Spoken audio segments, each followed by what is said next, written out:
तर रोजच किचन ओटा क्लीन केला जातो सकाळचा स्वयंपाक झाला की आणि संध्याकाळचा स्वयंपाक झाला की. तर आपण ओल्या कपड्याने पुसतो. मी देखील ओल्या कपड्यानेच पुसते आणि हे दाखवते. कधी तर असं स्क्रबनं वगैरे धुवून वगैरे काढते.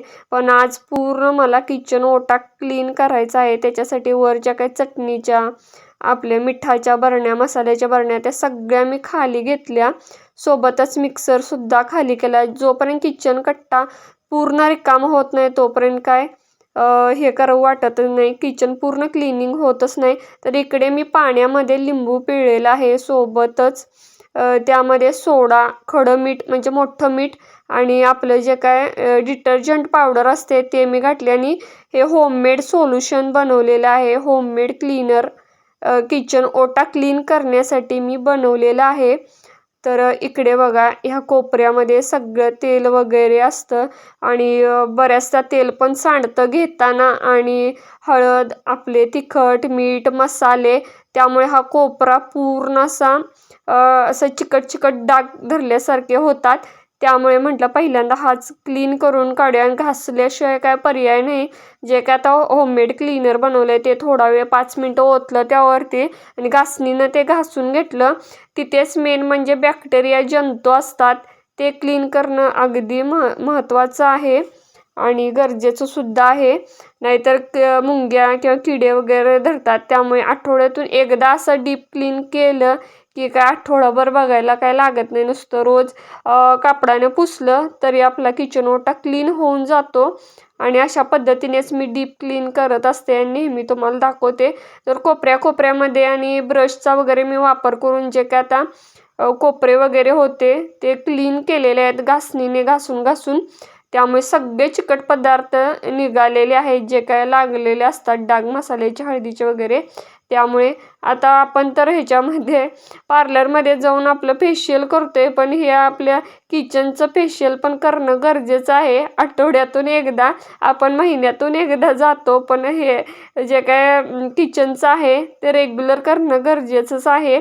म्हणजे आठवड्यातून एकदा ह्याला वेळ दिला की काय नाही बस. आणि सगळं धुवून वगैरे काढल्यानंतर माझ्या आजीची एक टिप सांगते. सगळं जेव्हा आपण धुतो कट्टा आणि पुसून वगैरे काढतो आणि एकदम लास्ट स्टेपला छोटंसं कापड घ्यायचं आणि त्याच्यावरती निर्गिलीचं जे काय तेल असतं त्याच्यावर 2 थेंब टाकायचे आणि त्याने किचन ओटा नुसता पुसून घ्यायचा.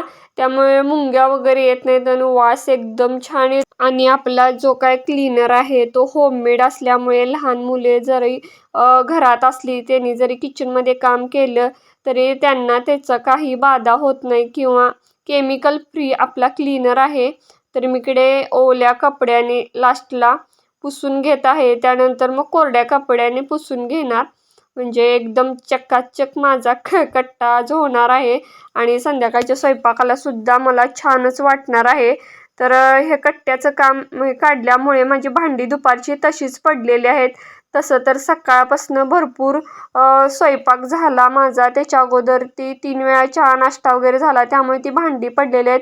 तिकडे काय आता मी लक्ष देणार नाही, हेच महत्त्वाचं काम आहे. ती काय भांडी होऊन जातील, अगदी एक 20 मिनिटाचं काम आहे, पण हेच काम महत्त्वाचं आहे माझं, तेच मी करायला घेतले. तर ज्या काय आता बरण्या मी रोज घेते, जे काय हिंग, हळद, तिखट, मीठ, मसाले, जिरे, मोहरी वगैरे आहे, त्या बरण्यांचा जो का स्टँड आहे तो मी ऑनलाईनच घेतलेला आहे आणि तो स्टीलचा आहे. तर त्याच्यावरती सुद्धा काय थोडीफार धूळ वगैरे पडलेली असेल तर मी ह्याच कापडाने जे पाणी मी बनवलेलं आहे होममेड क्लीनर त्यानेच पुसून घेतलं. आणि ज्या काय बरण्या आहेत त्यासुद्धा आपलं कसं जे ओले मसाले वगैरे घेतलेले असतात तसेच मी माझ्या हात लागलेले असतात, त्यामुळे मी पुसून घेत होते व्यवस्थित. चिकट वगैरे त्याच्यावर थोडीफार धूळ वगैरे पडली होती, त्यामुळे म्हटलं ते पण पुसून हातासवरशी ठेवूनच टाकूया, नाहीतर ते राहिलं की राहून जाणार. त्यामुळे सगळाच किचन ओटा क्लीन दिसतो आणि रोजचं काम करायला पण काहीच वाटत नाही. क्लीन आणि चकाचक भरण्या दिसल्या की मला स्वयंपाक करू वाटतो. नाही तर असं जरा जरी त्यावर धूळ पडली की स्वयंपाक करायचंच मला बऱ्याचदा कंटाळा येतो त्या भरण्यांच्याकडे बघून.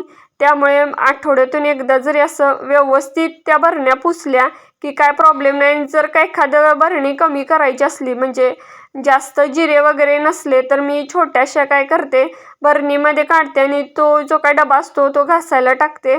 तर इथं तेच चालू होतं माझं.